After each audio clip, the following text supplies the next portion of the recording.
Now, we're going to give you a statement that as you hear it and sort of let it settle in, this is the basis of where your new belief and understanding is going to come from. We're going to speak it clearly and probably loudly, if we know Esther, when she gets hold of one of these impulses from us. And we're going to repeat it until you all really hear it and understand it. Satisfaction, which is what your inner being feels all the time about you, where you're going, who you are. Satisfaction on steroids. Satisfaction comes from one place and one place only, and that is moving in the direction of who you really are. Moving in the direction of your desire. That's the only place it comes from. So what happens is you live in a world that has tried to motivate you to behavior about things that you don't feel satisfied about. Your parents want you to do what they want you to do, not what would satisfy you. Your employers want you to do what they need you to do, not necessarily what would be satisfying to you in the moment. And so you're having a rebellion inside of yourself because most of you are sort of tired of pushing against your own flow. Does that make sense to you? Think about the difference in the way you feel on a morning that you're waking up to go on vacation or to go fishing or go do something really fun, and the way you feel when you're waking up to go to work. And it's because the vacation is calling you. And when you point in the direction of that, there's no resistance. And so you're so clever, you're so fun, you're really on point, you remember what you need to bring, you think of clever things, you're working with others, the universe cooperates with you, but it sometimes doesn't feel that way when you're doing something that you really don't want to do. So here's our message to you. Never do anything you don't want to do, because first of all, you're setting a bad example for the rest of the world. You're teaching people that they can control you by whining and complaining and demanding things of you. Demonstrate to yourself that you are someone who wants to be inspired, not motivated. So you got to stop trying to motivate yourself. You don't like it when people try to boss you around. When somebody tells you that you need to do something, you don't want to do it. People who know you know that you're stubborn that way. And so this is the same thing. You got to understand that about yourself. You can't demand of yourself. You can't motivate yourself. You've got to let yourself be inspired, which means you got to understand these important things. You've got to understand that it's not just you with you, that you have an inner being you that is really this powerful, dominant, strongest part of you. And that inner being knows everything that you've asked for and is focused upon everything that you've asked for in a way that those cooperative components are already being gathered to that. You got to understand that there is a vibrational reality. We want so much for you to accept the realness of this that we named it the vortex, wrote 2 books about it. We want you to understand that this vibrational reality, which is the furthest expansion that you have accomplished vibrationally along with your inner being. It's vivid and it's real. It's not imaginary, although we want you to seek the image of it. It is a real vibration, and it is calling you. And when you move in the direction of it, because you're not doing the opposite, because you're not doing that thing that holds you away from it, maybe because you meditated and so your mind is clear, maybe because you've been making a list of positive aspects so you're in tune with it, maybe because you're just in love with life right now. Doesn't matter what the reason is. But when you have no resistance, you will receive that inspiration that will call you forward, and you'll never again say, how can I make myself do something?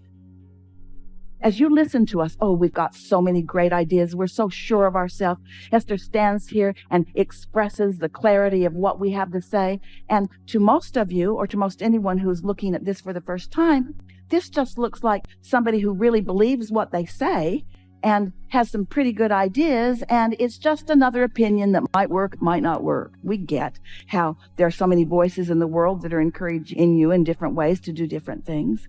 But this we know for sure. If you will accept that you are an extension of source energy, and you will accept that your source energy is aware of you and is calling you, and you will decide that you're going to meditate to allow yourself access to that. And so you do it. Maybe it takes a week or 2 or 3 before you really feel that you've allowed yourself that connection. And then an impulse occurs to you, an impulse. And by that we mean something that just feels good. For Esther, it's like, oh, I think I'll move the furniture around. And then she meets all kinds of people that day that were really meaningful to her. Or, oh, I think I'll stop over there and get gas. And then she meets something really significant. These are not blockbuster ideas usually. It's an idea about something that just feels good to you. But if it feels like a good idea, follow it. And then as it unfolds into something, as these thoughts are turning to things, you will have first-hand understanding about what alignment with Source translates into your life, and you will trust your guidance. And then you will begin to say, I'm going to prime the pump by making sure that I'm satisfied as much as I can. And then I'm going to let the law of attraction and my vortex call it. And here's why. Step one is you're in contrast, and life tells you what you don't want and what you do want. So you've launched all these rockets and you've got this magnificent request. Source energy is all over all of that. In other words, your inner being is answering everything that you've asked for. Your inner being is all over it. When you ask, it is given. We're not kidding. Someone should write a book about that.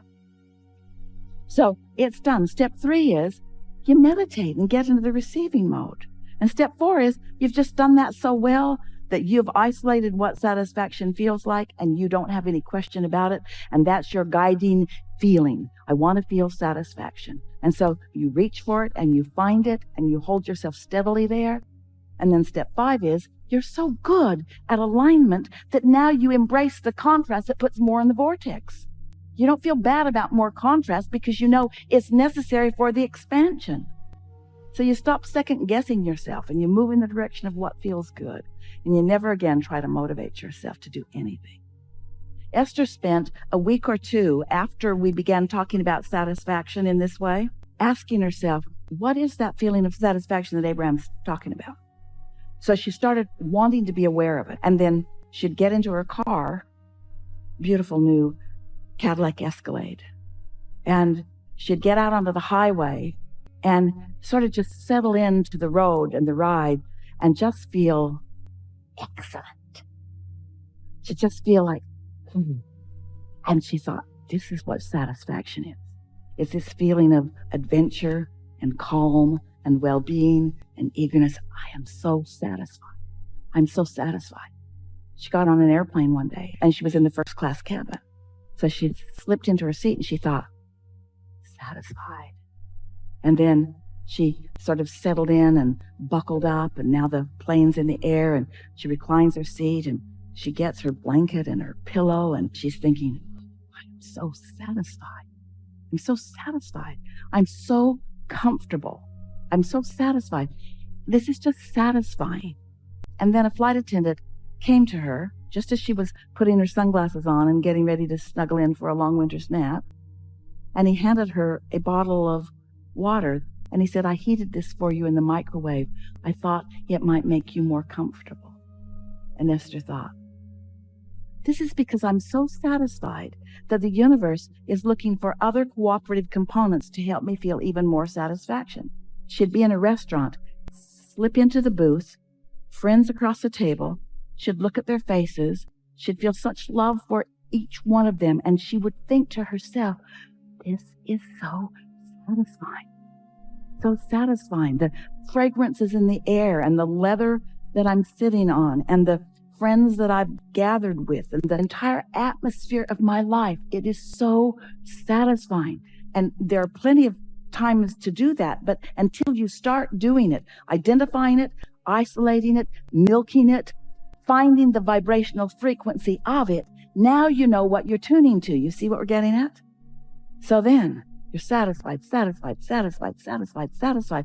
And when something's off, you feel that it's off and you don't let it get off until you establish such a substantial, chronic pattern of connection to source, to the path of least resistance, that then only cooperative components to who you really are and what you really want can come to you. And then other people look at you and they say, it's not fair. Good stuff comes to you, and mostly only good stuff comes to you, and the rest of us are out here, and you know why. It's not some crapshoot. It's not some law of averages. It's not some game of chance or luck. It's not some karmic game where you're being cursed or somebody's doing a voodoo on you. You're in complete control. And what is the control? Right here. Satisfied or not satisfied. Before I push my car down the hill, I come to my senses and I find my alignment. And when that's what you do, next time we see you, you'll say, "Hi, Abraham, I don't do anything I don't want to do, but there's so many things I want to do. Having such a good time." That's what that feeling of love is. That's you and your inner being in complete agreement on the subject at hand.